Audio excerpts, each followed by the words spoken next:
The day my daughter looked at the woman I loved and said, "She's nothing but a maid you fell for," I didn't raise my voice.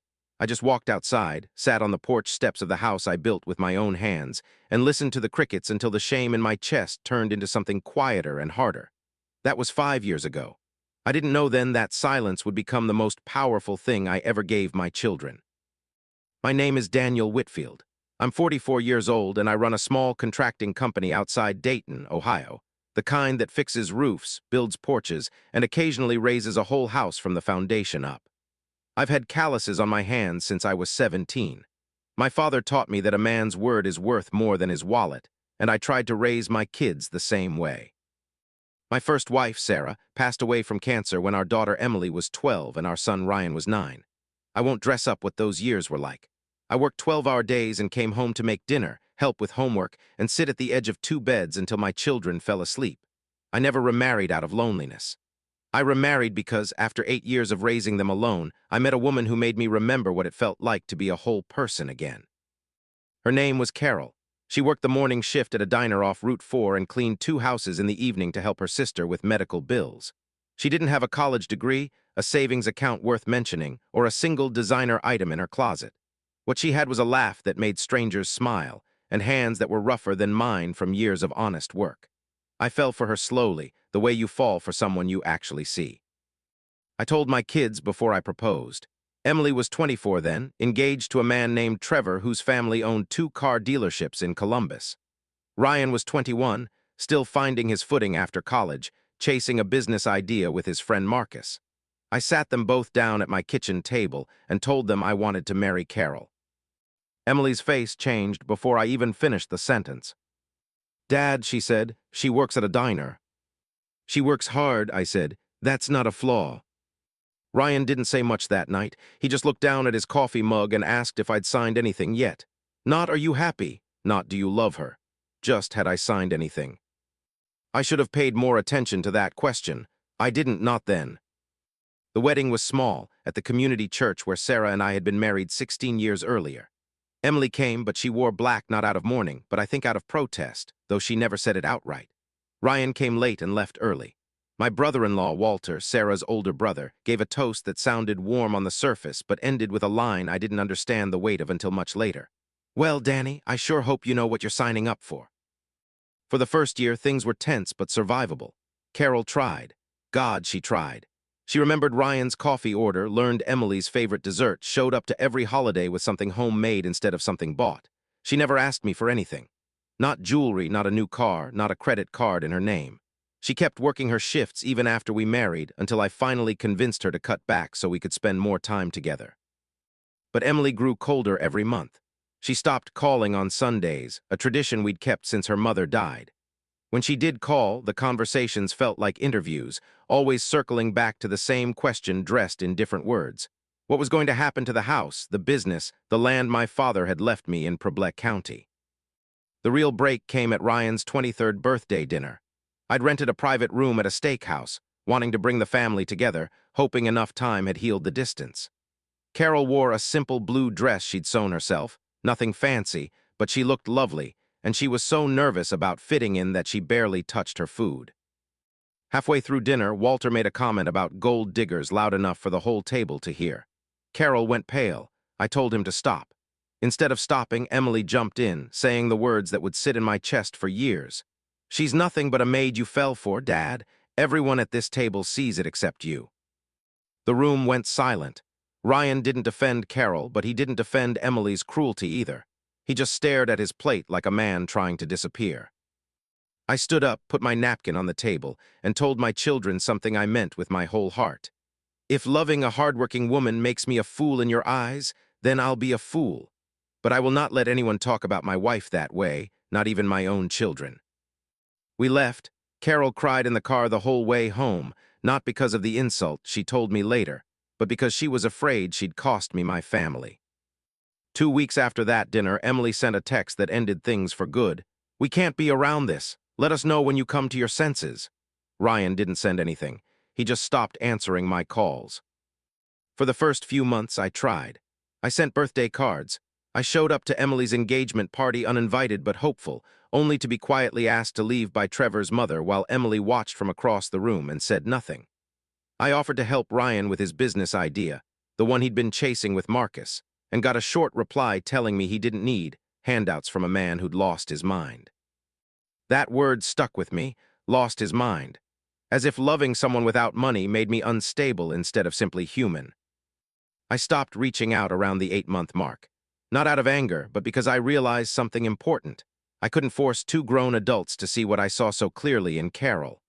All I could do was keep living my life with integrity and let time reveal the truth on its own schedule.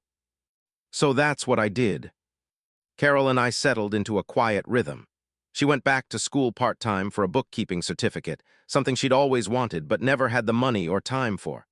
I taught her the business side of my contracting company, and within 2 years she was running the books better than the accountant I'd been paying for a decade. We weren't rich, but we were steady, and steady is worth more than people think. I didn't hear from Emily or Ryan for over a year.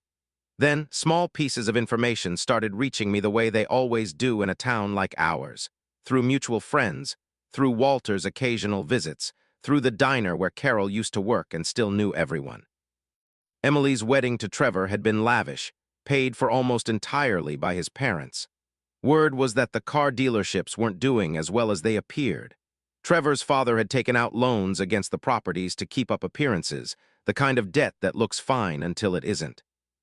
Ryan and Marcus's business, some kind of logistics startup, had gotten investment from a group of local businessmen. One of them, it turned out, was Walter's golf buddy. I remember hearing that detail and feeling something uneasy settle in my stomach, though I couldn't yet say why. 3 years into my marriage with Carol, my father's old land in Preble County, 42 acres I'd inherited and let sit untouched out of respect for his memory, started attracting attention from a developer building a distribution center nearby. I hadn't planned on selling, but Carol, with her new bookkeeping eyes, looked at the offer and then at our finances and said something that changed the direction of my life. "Daniel, we could do more than sell it. We could build something on it ourselves." That's how the idea for Whitfield Trade School was born, a small vocational program teaching plumbing, carpentry, and electrical work to young people who couldn't afford or didn't want a 4-year degree. I used my own savings, took a modest loan, and put in the labor myself alongside 2 retired tradesmen I'd known for 20 years. Carol handled every dollar with the same care she'd handled her sister's medical bills, stretching each one further than I thought possible. It took 2 years to open the doors. By then, I hadn't spoken to my children in nearly 4 years. The first time I heard Emily's voice again, it wasn't warm. It was on my voicemail, and it wasn't really meant for me. She'd but dialed my number, and I heard fragments of a conversation with Trevor. His father's dealerships had gone into bankruptcy. Their house was in foreclosure proceedings. She was crying, asking Trevor what they were supposed to do now that his family's money was gone, and then, quieter, almost to herself, "Maybe I should call Dad." I sat with that voicemail for 3 days before I decided what to do with it. I didn't delete it. I didn't play it for anyone except Carol, who listened with more compassion than judgment, which told me everything I needed to know about the difference between her and the people who'd once called her beneath us. Ryan reached out first, about 2 months later, not with an apology but with a business proposal disguised as a phone call. His logistics company had lost its largest client. Marcus had pulled out his own remaining savings and quietly left the partnership. Ryan needed capital, and fast, or the whole thing would collapse along with the small staff who depended on it. "Dad," he said, his voice thinner than I remembered, "I know things have been complicated, but you always said family helps family." I let that sentence hang in the air for a moment. Family helps family. I thought about the birthday dinner, about Carol crying in the car, about 4 years of silence he'd chosen and never once tried to break until he needed something. "I'll think about it," I told him, and I meant it, though not in the way he hoped. Emily called the following week, and this time she didn't hide behind pride. She asked to meet in person at a coffee shop halfway between our 2 lives. I agreed, mostly because I wanted to look my daughter in the eye and understand who she'd become. She looked tired in a way that had nothing to do with sleep. She apologized, sort of, in the careful way people apologize when they need something more than when they mean it. She talked about Trevor's family's collapse, about the house they were about to lose, about how hard it had been to build a life with a man whose confidence had turned out to be built on borrowed money. Then she asked about the trade school, not out of curiosity, out of calculation. She'd heard from Walter that it was doing well, that the developer's offer for the land alone had been worth close to $1 million before I turned it down to build something instead. "Dad," she said, "you could still sell part of it, help us get back on our feet. We're your children." I sat back in my chair and asked her a question I'd been carrying for years. "Emily, in the 5 years since that dinner, did you ever once ask how I was doing? Not what I had, how I was." She didn't answer right away, which was its own answer. I told her I needed time, and I meant it, but not for the reason she assumed. I wasn't deciding whether to help, I was deciding how. Here's what I hadn't told either of my children, what I hadn't even fully told Carol until that week. Walter, my late wife's brother, had never stopped circling my father's land. He'd been the one who introduced the developer's initial offer to Emily years before it ever reached me officially, hoping she'd pressure me into selling quickly so he could broker a private finder's fee on the side. A fact I only confirmed when the developer's own project manager, a man named Curtis who'd known my father, mentioned it to me almost in passing over coffee one afternoon. Walter was also the one who'd steered Ryan's business investors toward him, including that golf buddy, not out of generosity, but because a controlling stake in a growing local logistics company made a tidy asset to leverage against debts Walter himself had quietly accumulated after a failed real estate venture 2 years earlier. I hadn't known any of this when I stood on that porch 5 years ago. I only understood it now, piece by piece, the way truth arrives when you're patient enough to let it. And the comment at the birthday dinner, the one that called Carol a gold digger and lit the match that burned my family apart? I found out from Curtis, almost by accident, that Walter had been telling Emily and Ryan for over a year before that dinner that Carol had a history, implying, without ever quite saying, that she'd targeted wealthy widowers before. It wasn't true. I had records, old employment history, references from families she'd worked for over a decade, none of which supported a single word of it. Walter had built a story out of nothing because a woman with no money and no family connections was easier to blame than admitting his own hand in encouraging my children's suspicion. Suspicion that conveniently kept them anxious about an inheritance he hoped to influence. I didn't confront Walter right away. I've learned that confrontation without proof is just noise, and noise doesn't change anyone's mind, so I did what I do best. I gathered the pieces quietly. I got copies of the finder's fee paperwork from Curtis, who by then had grown uncomfortable with what he knew and was willing to put it in writing. I pulled Carol's old references and employment records, dated years before she ever met me, disproving Walter's whispered story completely. I even found an old email Walter had sent to Ryan's investor friend, forwarded to me accidentally by a mutual acquaintance who didn't realize what she was sending, laying out exactly how a stake in Ryan's company could be used as collateral against his own debts. None of this was about revenge. I want to be honest about that, because if you're waiting for me to say I plotted some elaborate punishment, that's not who I am and it's not who my father raised me to be. What I wanted was simple. I wanted my children to understand, in a way they couldn't dismiss or argue away, why our family had fallen apart and who had truly caused it. The trade school's second anniversary dinner gave me the setting I needed. It wasn't planned as a trap. I'd already invited extended family months earlier, including Walter, who'd started showing up more often now that the school's success was becoming local news. Emily and Ryan came too, hoping, I think, that a public setting might make it easier to ask me for help without the weight of our private history hanging over every word. I stood up near the end of the dinner in front of about 60 people, students, instructors, Curtis and his wife, my brother-in-law and my 2 children, and I gave a short speech about the school, about my father's land, about what it means to build something instead of simply inheriting it. Then I turned to a folder I'd set on the podium. 5 years ago, I said, my family fell apart over a decision I made to marry a woman some of you decided wasn't good enough for us. I want to explain what actually happened, because I think everyone in this room deserves the truth, especially my children. I didn't raise my voice. I didn't call anyone a liar. I simply laid out the facts one at a time. The finder's fee agreement with the developer, the forwarded email about using Ryan's company's stake as collateral, Carol's actual employment history, the one that proved she'd never had any pattern at all. I read them plainly, the way you'd read numbers off an invoice, because the facts didn't need embellishment. They spoke for themselves. Walter's face went through several colors before he finally stood up, mumbled something about needing air, and left the room. Nobody stopped him. Nobody needed to. Emily sat frozen, her hand over her mouth. Ryan stared at the folder like it might explain his own choices back to him if he looked hard enough. I didn't gloat. I want to be clear about that, because gloating was never the point. I closed the folder and said one more thing before sitting back down. I'm not telling you this to punish anyone.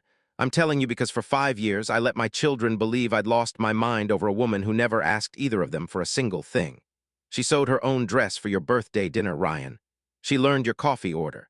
She kept every unkind word to herself because she loved me enough not to make me choose. I want you both to know who actually chose greed in this family, and it wasn't her, and it wasn't me. The dinner ended quietly after that. Nobody clapped, nobody needed to.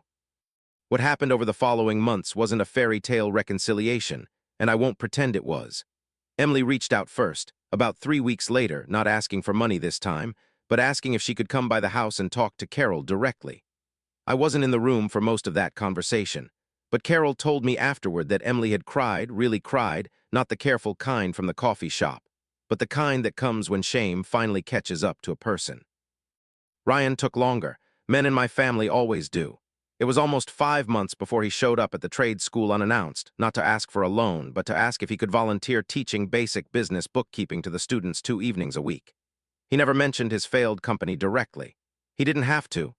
I could see in the way he worked with those kids, patient in a way I hadn't seen in him before, that something in him had genuinely shifted. I did help them eventually, both of them, but not the way they'd originally hoped. I didn't sell land or hand over cash. I offered Ryan a real position helping manage the school's growing finances alongside Carol, work he had to earn every single day, the same way she once had to earn a place in this family that never should have needed earning in the first place. I helped Emily and Trevor with a small loan for first and last month's rent on a modest apartment, structured as an actual loan with actual terms, which she insisted on repaying even faster than we'd agreed. Walter, for what it's worth, never fully faced consequences beyond the ones his own choices had already built for him. His real estate debts caught up with him within the year. I heard he moved out of state to live with a cousin. I didn't feel triumphant about that. I mostly just felt tired, the way you feel after carrying something heavy for a very long distance and finally setting it down. It's been about 8 months since that dinner now. Emily calls every Sunday again, the way she used to when her mother was still alive. Ryan and Carol have an easy rapport in the office that still surprises me some mornings, the two of them laughing over spreadsheets like old friends instead of a woman my son once dismissed as beneath our family. Carol never brings up those 5 years unless I do first. That's who she is. She never needed an apology to feel whole because she never let anyone's cruelty define her worth in the first place. But when Emily finally did apologize to her, really apologize, no excuses, no deflection, Carol hugged her the same way she hugs everyone she loves, without holding a single grudge in reserve. I think about that birthday dinner sometimes, the words that were said, the silence that followed for 5 long years. I don't regret marrying Carol, not for one single day. What I regret is how long it took my children to understand that love isn't measured by a person's bank account, and that the people who whisper the loudest about someone else's character are usually hiding something about their own. My father used to tell me that truth doesn't need to be loud. It just needs time. I believe that more now than I ever have. If this story meant something to you, don't forget to like, subscribe to Raw Revenge, and tell me where you're watching from. I'll see you in the next story.